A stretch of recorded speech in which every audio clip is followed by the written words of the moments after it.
Hello dear students, welcome back to my YouTube channel. जैसा कि मैंने अपनी पिछली वीडियो में बताया था कि आज जो हम टॉपिक स्टार्ट करने वाले हैं दैट्स क्लास 10th केमिस्ट्री का पहला chapter chemical reactions and equations.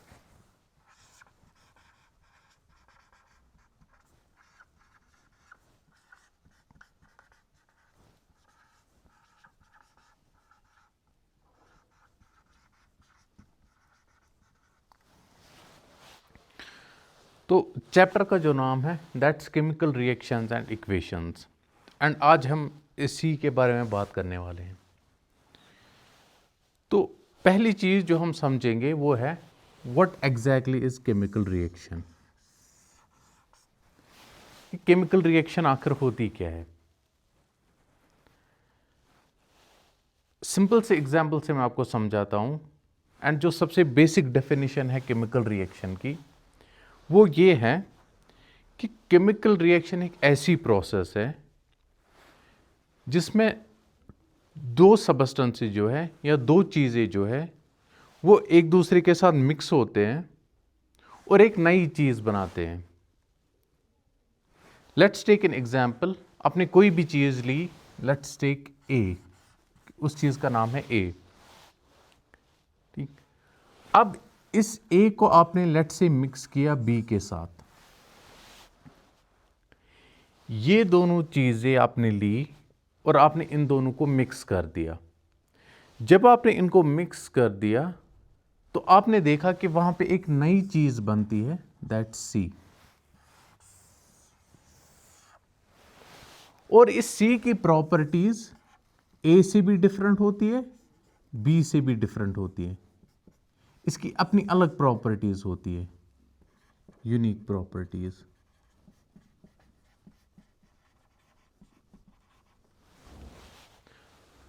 तो this is the most basic definition of a chemical reaction. Chemical reaction is nothing, it's just कि दो चीजें आपस में मिली एंड उनसे एक नई चीज बनी और उस नई चीज की अलग प्रॉपर्टीज होती है। अब ये अलग प्रॉपर्टी हो सकती है, इसका कलर भी डिफरेंट हो सकता है, इसका लेट्स से टेक्सचर डिफरेंट हो सकता है। केमिकली तो ये डिफरेंट होती ही है, बट ओवरऑल इसकी फिजिकल प्रॉपर्टीज भी डिफरेंट होती है। Physical and chemical properties different.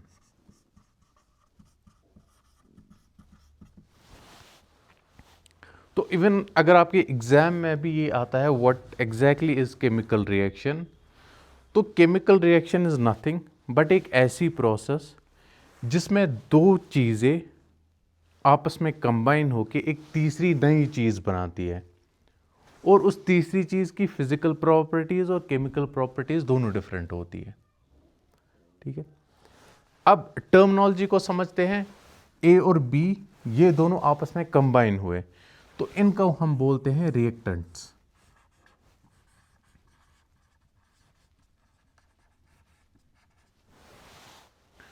और जो इन्होंने बनाए ये सी, इसको हम बोलते हैं product.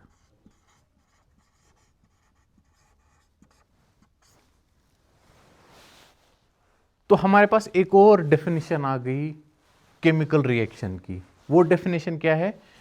Reactants combine to form a product. और इस प्रोडक्ट की डिफरेंट प्रॉपर्टीज होती है।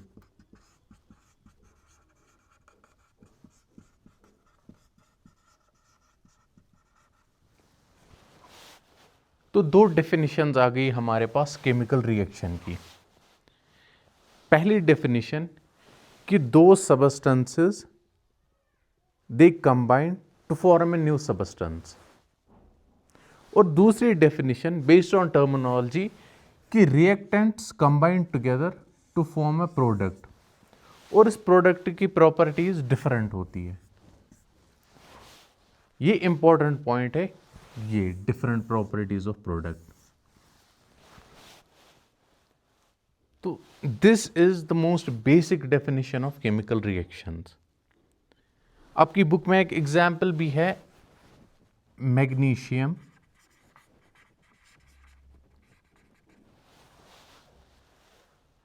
तो मे बी आपने लैब में ट्राई भी किया होगा, जब भी एक मैग्नीशियम रिबन को व्हेन वी हीट इट, उसको मतलब हीट देते हैं या we try to place it on fire, तो उसको आग पे रखने की कोशिश करते हैं, तो वहाँ पे क्या इट बर्न्स, मतलब एक ब्राइट लाइट बनती है और वो बर्न होके इट फॉर्म्स ऐश शॉर्ट में। तो ये चीज़ क्या हुई, यू ऑलवेज नो कि जब भी कोई चीज़ बर्न होती है तो it utilises oxygen. Even this principle is valid in cars as well, क्योंकि कार्स में फ्यूल बर्न होता है वह ऑक्सीजन, तो जहाँ भी बर्निंग होती है वहाँ पे ऑक्सीजन होता ही है। तो जब भी हम मैग्नीशियम को बर्न करते हैं, इसका मतलब बर्निंग का मतलब होता है इसमें ऑक्सीजन ऐड हो रहा है। तो मैग्नीशियम और ऑक्सीजन, तो मैग्नीशियम और ऑक्सीजन जब आपस में ऐड हो रहे हैं तो ये एक नया प्रोडक्ट बना रहे हैं, that's called as magnesium oxide.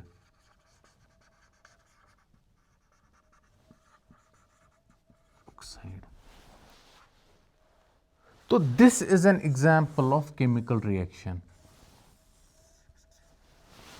क्यों? क्योंकि इसमें एक सबस्टेंस था मैग्नीशियम, दूसरा सबस्टेंस था ऑक्सीजन, तो इन दोनों ने आपस में रिएक्ट करके एक नया प्रोडक्ट बनाया, दैट वाज मैग्नीशियम ऑक्साइड। और मैग्नीशियम ऑक्साइड की प्रॉपर्टीज डिफरेंट होगी।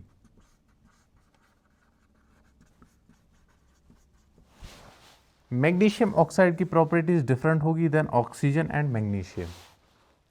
इवन इसकी फिजिकल प्रॉपर्टीज भी डिफरेंट होती है, क्योंकि if you have seen in lab when we burn the magnesium ribbon तो वो ग्रे ऐश बन जाता है, तो दैट्स बेसिकली मैग्नीशियम ऑक्साइड। तो this is one of the most basic definition of chemical reaction, and ये इसकी एक एग्जाम्पल है जो आपकी बुक में दिखाई गई है। तो just to recap, chemical reaction is nothing, just कि एक प्रोसेस है जिसमें दो प्रोडक्ट्स कंबाइन, दो सब्सटेंसेस कंबाइन होते हैं और एक नया प्रोडक्ट बनाते हैं। और जो ये नया प्रोडक्ट होता है इसकी प्रॉपर्टीज डिफरेंट होती है। जो चीज़ें आपस में कंबाइन होती है उनको बोलते हैं रिएक्टेंट्स, और जो नई चीज़ बनाते हैं उसको बोलते हैं प्रोडक्ट। और इस प्रोडक्ट की प्रॉपर्टीज डिफरेंट होती है देन बोथ रिएक्टेंट्स। एग्जाम्पल के तौर पे मैग्नीशियम को बर्न किया, बर्न करने का मतलब ही होता है कि ऑक्सीजन इज इन्वॉल्व, तो मैग्नीशियम को बर्न करने का मतलब मैग्नीशियम और ऑक्सीजन को कंबाइन किया। अब मैग्नीशियम भी रिएक्टेंट है और ऑक्सीजन भी रिएक्टेंट है, मतलब ये दोनों आपस में रिएक्शन कर रहे हैं, और जो प्रोडक्ट बन रहा है वो बन रहा है मैग्नीशियम ऑक्साइड, और ये प्रोडक्ट है।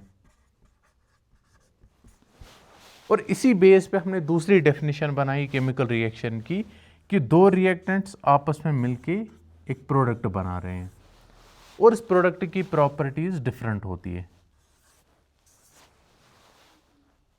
अब ये भी आपको याद रखना है कि reactants always most of the times दो होते हैं या दो से ज्यादा, क्योंकि अगर एक ही रिएक्टेंट होगा, लेट्स से मैग्नीशियम,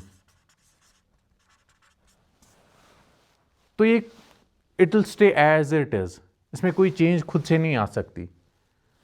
तो प्रॉपर्टीज ऑफ केमिकल रिएक्शन क्या है कि रिएक्टेंट्स आर ऑलवेज टू और मोर देन टू।